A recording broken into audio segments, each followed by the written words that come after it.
everyone, it's Tapio Alford Machoa again. Today we are going to do planting of our seed maize.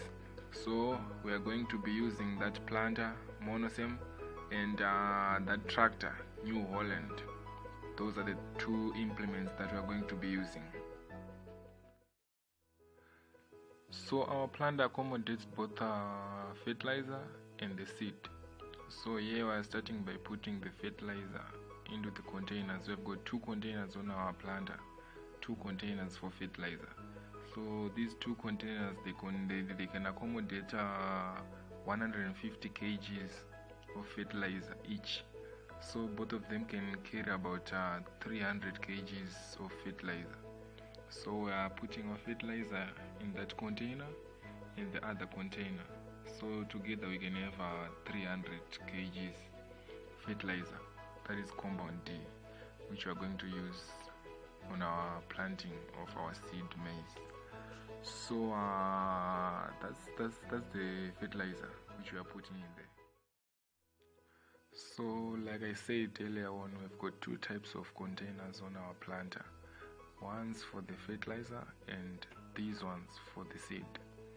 So as you can see, we've got the seed in there. So on our planter there are 4 chambers.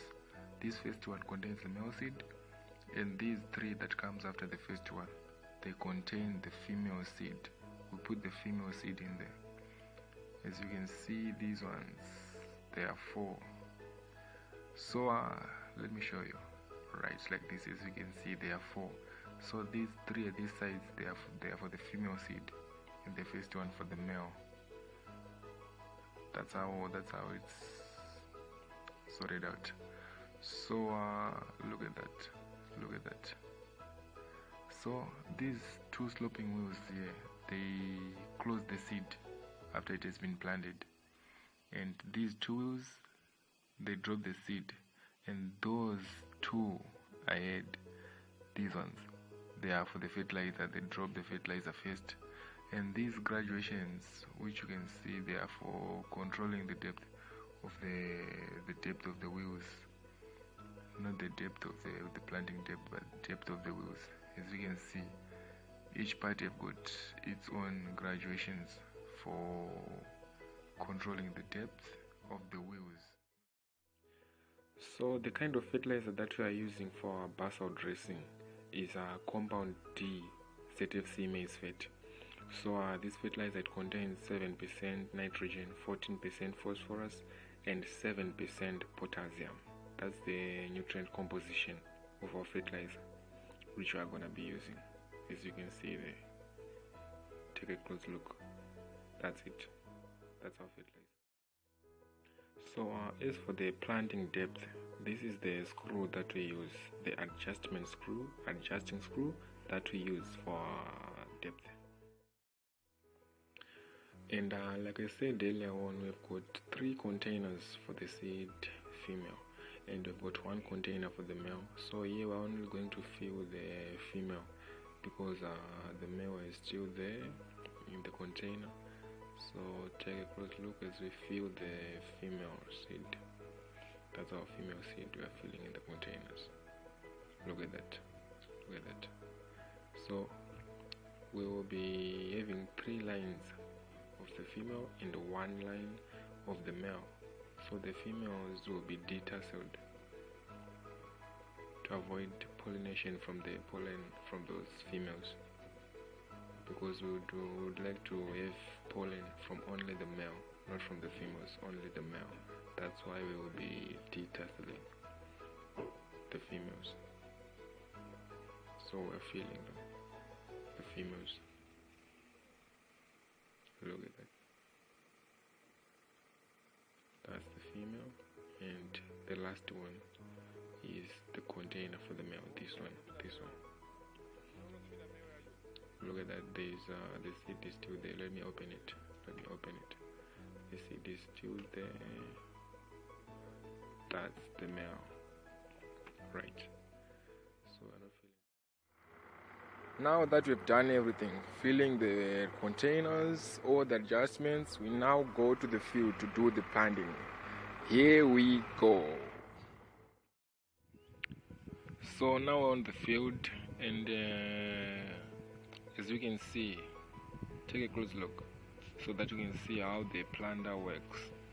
So as you can see, these two things on the sides, they are just used for marking for the purpose of precision, so that you cannot construct lines that are bended.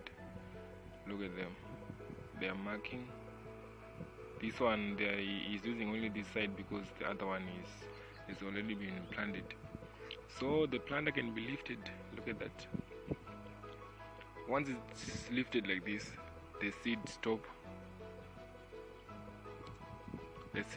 from the emergence of the seed stop, and once placed on the ground, the seed starts to move out. So you cannot see the seed out because it will be enclosed inside the soil, but I think you can see how it will be operating. I told you the part that releases the seed and the part that releases the fertilizer.